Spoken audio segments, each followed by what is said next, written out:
First of all, kudos to the title of this film. Somehow they found a genius way of making a title so generic it actually crosses over into being completely memorable. I laughed out loud when I saw the title in the trailer, especially because the plane was only in like the first third of the trailer.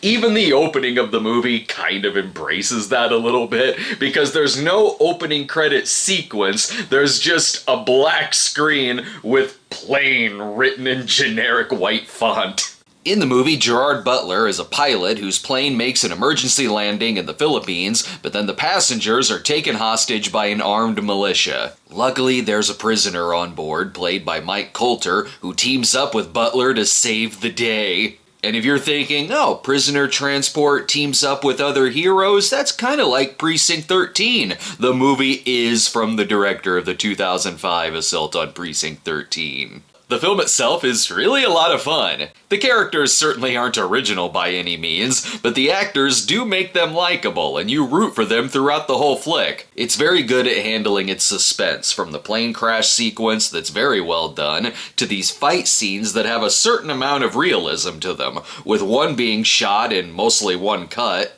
and also plenty that are fairly silent. The hostage situation itself is so bleak, I was like, shit, how are they gonna get out of this one? I'll tell you how, with a lot of great kill shots, from throat slits to sledgehammers to the face, and Gerard Butler even kills a man with the plane wheel at one point. I love me a Gerard Butler movie, and like a lot of his, this one is a real old school, brutal, R-rated action flick. It's not a great film, certainly. There's these scenes inserted throughout it with Tony Goldwyn and Paul Ben-Victor at the airline headquarters doing their own internal investigation. And while these plots do tie in together, there's a lot of times where they really do break the flow of the movie.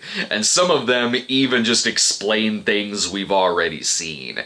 There's also these really awkward scenes with Butler's daughter that do feel like an afterthought or a reshoot. And they don't even look like they're the same movie. But other than that, it's a very entertaining movie. I'll give it a good B. It certainly gives you what you want from the trailer, so whatever your opinion of the trailer is probably what you'd think of the actual movie. There's not a lot of surprises, it's just good at being a heroes versus militia in the jungle movie. Thanks for watching, everyone, and be sure to check out our latest Cinema Snob episode on Bloody Murder 2, which is now posted, plus our lists for the worst films of 2022. And we'll see you next time.